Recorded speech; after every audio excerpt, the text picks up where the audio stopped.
It was the first day of a new lunar year, the dawn of a new century according to the Islamic calendar. By the Western calendar, it was November 20th, 1979, and the chill of early morning hung over Mecca like a thin veil. The Grand Mosque, one of the most sacred sites in the world, was already teeming with tens of thousands of people. Pilgrims and worshippers had gathered with quiet devotion, their hearts full of hope and reverence. Many anticipated that the king of the time might personally attend the dawn prayer, joining the congregation in solemnity and reflection. The air was calm but charged with anticipation, a profound sense of history about to unfold.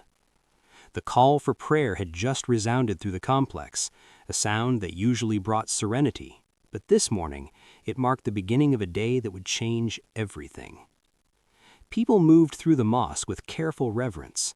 Some walked slowly around the central sanctuary, performing the ritual circumambulation, their eyes downcast in contemplation.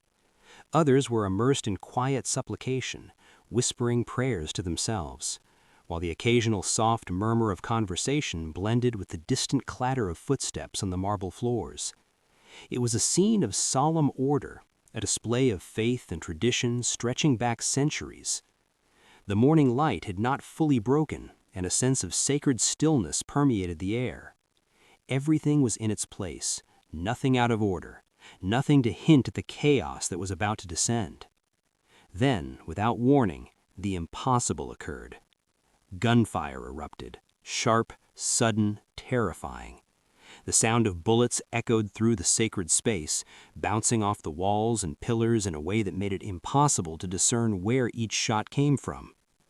For centuries, this place had been regarded as inviolable, a sanctuary where violence was forbidden, a zone where disputes were resolved elsewhere, a space meant for reflection and devotion.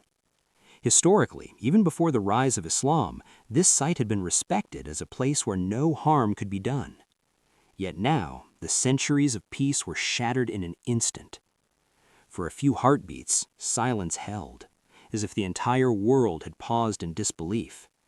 Then came screams, cries of panic, and the unmistakable sounds of chaos. People ran blindly, some tripping over marble floors, others trying desperately to shield the children or the elderly in their care. The serenity of the morning was gone, replaced by the raw, violent reality of human fear. The man who had just delivered the call for prayer, now confronted with this horror, tried to comprehend what he was witnessing. As his eyes adjusted to the sudden glare of floodlights, he recognized the figure responsible. It was no stranger. This was a man he had known personally, a former student, once part of the very security force he had trained. The realization hit like a physical blow. Someone he knew, someone he had once guided and mentored, was now leading an armed assault in the most sacred place he had ever known. The figure was imposing, tall and broad-shouldered, his presence commanding even amidst the chaos.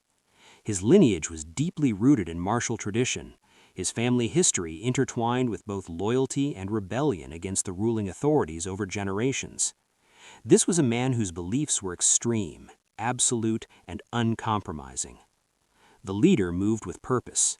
He seized the microphone with deliberate force, issuing orders to his followers that were sharp, tactical, and disturbingly effective. His voice cut through the chaos, directing men to occupy high towers, secure strategic entrances, and control every point of movement inside the complex. Each order was precise, each command followed instantly. The men around him were not random attackers. They were trained, disciplined, and utterly loyal. Every hallway, every stairwell, every gate had been memorized. Weeks of planning had culminated in this moment. Weapons had been smuggled in piece by piece, hidden beneath construction materials, concealed within funeral biers, and stored in secret areas under the mosque. Construction work at the mosque, intended to expand the sanctuary for future pilgrims, had inadvertently facilitated the movement of these arms. For months, the attackers had prepared, studying blueprints, observing guards, rehearsing movements. What unfolded was not a spontaneous act of violence. It was the execution of a meticulous, premeditated plan.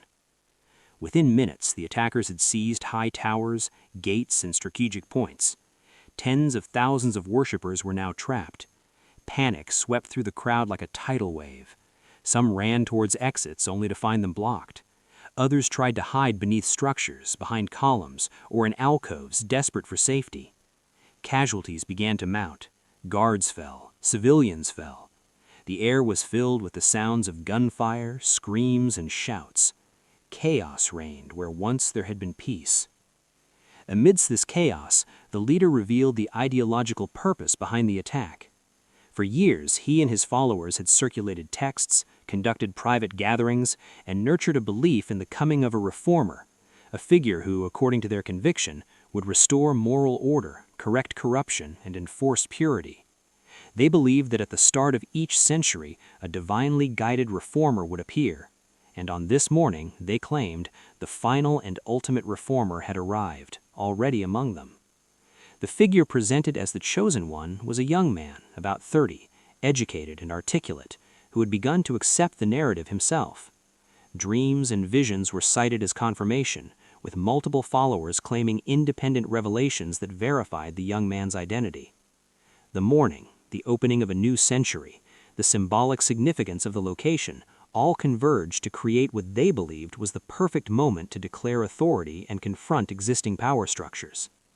Through loudspeakers, texts were read aloud, selectively quoting tradition to justify their actions. Worshippers were ordered to submit. Resistance was met with immediate violence. The high towers, now controlled, allowed the attackers to survey and command the movements of everyone inside. Yet one elderly witness managed to escape, alerting authorities outside, sending ripples of alarm throughout the city and beyond. The young man being proclaimed as the reformer partially matched some traditional descriptions, but diverged in significant ways.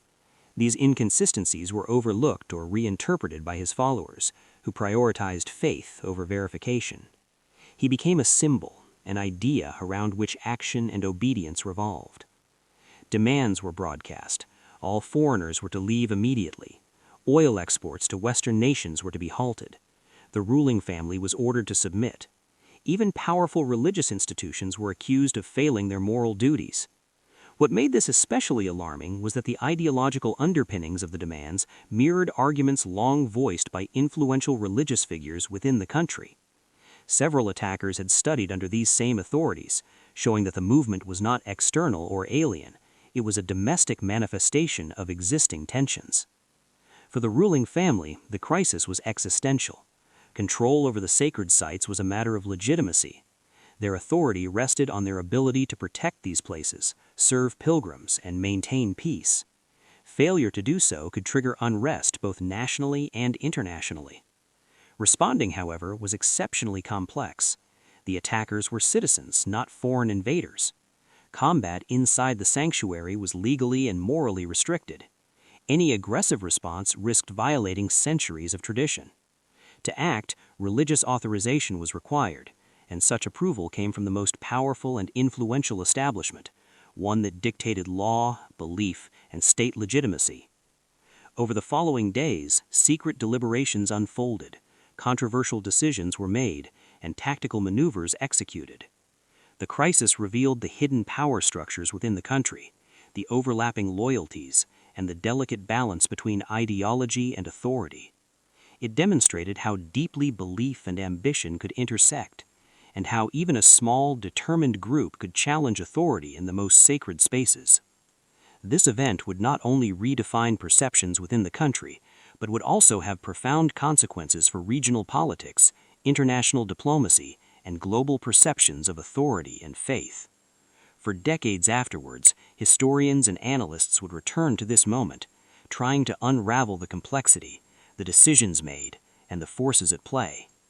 The first day of the new century, meant to signify renewal and hope, became instead a vivid, violent testament to the fragility of human order, the power of belief, and the enduring struggle between tradition and radical ambition.